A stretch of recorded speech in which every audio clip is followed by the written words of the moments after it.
Today we're going to be talking about the three aspects which will then talk to the program of the day: delegation of authority, occupational qualification framework, and the main purpose of the day is accreditation of the learning academy that we intend to establish. The concept of the Corrections Academy was reignited. I'm saying reignited because the academy concept has long been in the minds of the strategic priorities of the department. And we were then planning at the time, not only for 5 years, as we do in the public service, but for a 10 and 50-year trajectory. So in that planning for the 50-year trajectory, one of the things that we were looking at was an Africa Corrections University. And we said, towards us building towards the Africa Corrections University, we first have to start with a South African Correctional Services Learning Academy.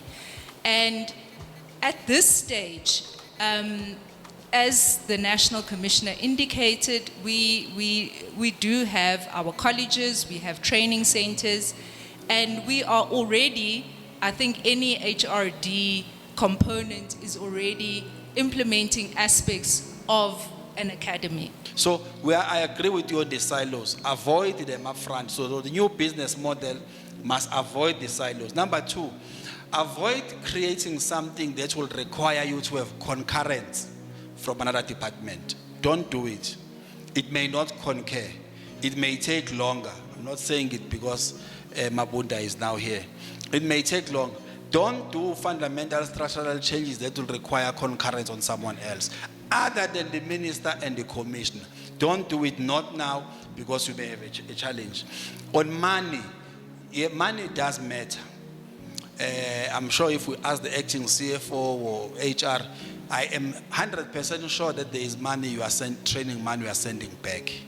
Of course, we have already been told that on bursary money already allocated, we are not using all of it. The question is, as organized labor, why are your members not taking bursary money already allocated? We know, by the way, the qualifications profile in the department. There is many people who could benefit from doing those degrees that are being offered.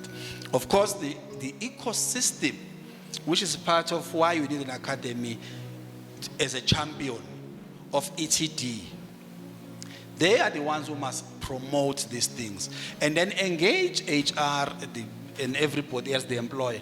Are you creating an enabling environment for an official of this department who is in a correctional facility where there is no internet? How is it possible for that person to learn and take up the bursary that is available?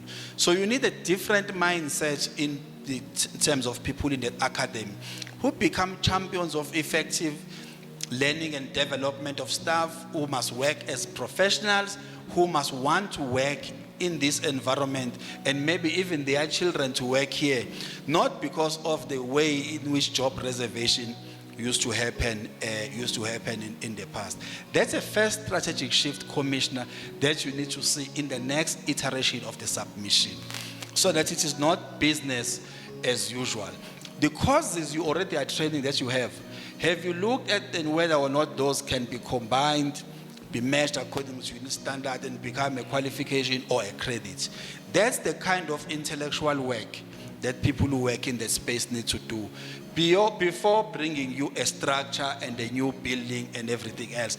I think they must prove first the business case and its impact and its relationship with the mandate of the department before you say you may need 2 or 3 more people to help with quality assurance or anything else. And I agree, the ETQA, Higher Education Council and others will be ready to provide assistance as the case will be.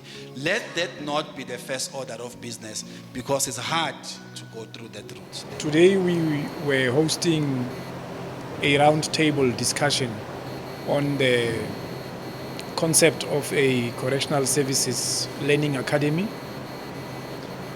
We invited the National School of Government, We invited the Department of Public Service and Administration. We invited the Department of Monitoring and Evaluation in the Presidency. We invited higher education institutions that we have memorandums of understanding with. We also invited quality assurance and accreditation bodies. The essence of the roundtable was to actually discuss how the department can swiftly move into establishing a learning academy. A learning academy is a specialized offering institution that would provide courses, programs in the space of developing skills, educating our officials, but also improving their development from a humane point of view. So today we went through different aspects of defining what an academy is. We went through discussions on what kind of courses can be offered or programs at an academy. We also discussed how the accreditation process unfolds when you want to establish an academy. And finally, we came out with a roadmap towards realizing the idea or concept of a DCS Learning Academy. Most importantly, if you remember very well, what led us to this roundtable is that in 2018, the department went to a strategic planning session. In that strategic planning session, the idea of a learning academy was concretized. Now, since 2018 up to now, 2023, we had not done much to ensure that we implement that resolution that came out of the strategic planning session of 2018. As management, we've been in a process of isolating these recommendations or resolutions and making it a point that we implement them. Because all those recommendations or resolutions are making up what we call Vision 2068.